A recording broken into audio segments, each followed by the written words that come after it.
សួស្តីបងប្អូនទាំងអស់គ្នាថ្ងៃនេះខ្ញុំនឹងនាំបងប្អូនមកស្គាល់និងទស្សនាទស្សនវិជ្ជាមួយនៃបុណ្យម៉ាឡុតរបស់សហគមន៍មូស្លីមដែលបានរៀបចំឡើងនៅភូមិស្វាយយ៉ឃុំមុខរាស្រុករខគិរីខេត្តបាត់ដំបងបុណ្យនេះគឺជាឱកាសដ៏សំខាន់មួយដែលបងប្អូនប្រជាពលរដ្ឋនៅក្នុងសហគមន៍បានមកជួបជុំគ្នាធ្វើបុណ្យនិងចូលរួមថែរក្សាទំនៀមទម្លាប់ប្រពៃណីនិងសាសនារបស់ខ្លួនមុនពេលចាប់ផ្ដើមកម្មវិធីបងប្អូនក្នុងសហគមន៍បាននាំគ្នារៀបចំទីកន្លែងដែលមានរោងតុកៅអីនិងកន្លែងសម្រាប់ទទួលភ្ញៀវនៅទីនោះក៏មានអាចារ្យចាំទទួលបច្ច័យពីបងប្អូនដែលចូលរួមធ្វើបុណ្យតាមសទ្ធានិងការចូលរួមរៀងៗខ្លួនពេលថ្ងៃត្រង់បងប្អូនបានរៀបចំអាហារសាមគ្គីដើម្បីទទួលទានជុំគ្នាការជួបជុំ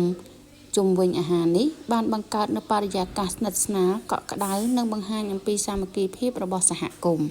អ្វីដែលគួរឲ្យចាប់អារម្មណ៍ជាពិសេសនៅក្នុងបុណ្យនេះគឺការរៀបចំនំសម្រាប់ពិធីហែក្បួននំទាំងនេះមិនមែនធ្វើឡើងតែនៅកន្លែងប្រារព្ធពិធីនោះទេ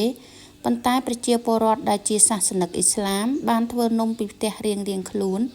ដោយប្រើពេលវេលាកម្លាំងនិងភាពច្នៃប្រឌិតដើម្បីរៀបចំនំឲ្យមានសោភ័ណភាពបន្ទាប់មកពួកគាត់បាននាំនំទាំងនោះមកកាន់ព្រះវិហារនំខ្លះត្រូវបានយកមករៀបចំនិងតុបតែងយ៉ាងស្រស់ស្អាតដោយមានផ្កានិងគ្រឿងតុបតែងចម្រុះពណ៌ខណៈនំខ្លះទៀតត្រូវបានរៀបចំទុកសម្រាប់ចូលរួមក្នុងការហែក្បួននេះជាផ្នែកមួយដែលបង្ហាញអំពីភាពច្នៃប្រឌិតការចូលរួមនិងស្មារតីសាមគ្គីរបស់បងប្អូននៅក្នុងសហគមន៍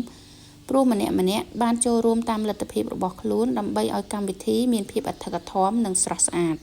ដល់ពេលវេលាកំណត់ក្បួនហែបានចាប់ផ្ដើមបងប្អូនប្រជាពលរដ្ឋបាននាំយកនំនិងគ្រឿងតុបតែងដែលរៀបចំ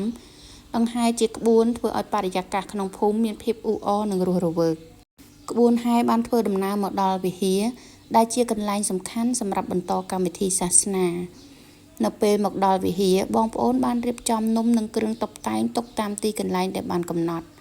បន្ទាប់មកបានចូលរួមពិធីសូត្រធម៌និងពិធីបែបសាសនានៅក្នុងវិហារដោយមានការចូលរួមពីបងប្អូនសាសនិកនិងអ្នកចូលរួមនៅក្នុងកម្មវិធីអ្វីដែលយើងបានឃើញគឺភាពស្រស់ស្អាតនៃការចូលរួមរបស់ប្រជាពលរដ្ឋម្នាក់ៗចាប់ពីការធ្វើនំនៅផ្ទះ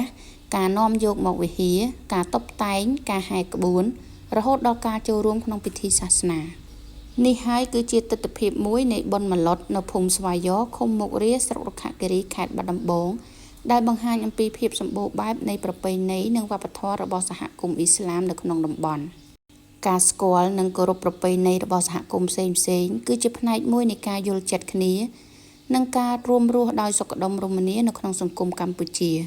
សូមអរគុណបងប្អូនដែលបានទស្សនាវីដេអូនេះប្រសិនបើបងប្អូនចូលចិត្តសូមជួយ Like Comment និង Share ដើម្បីចែករំលែកទស្សនវិជ្ជាវប្បធម៌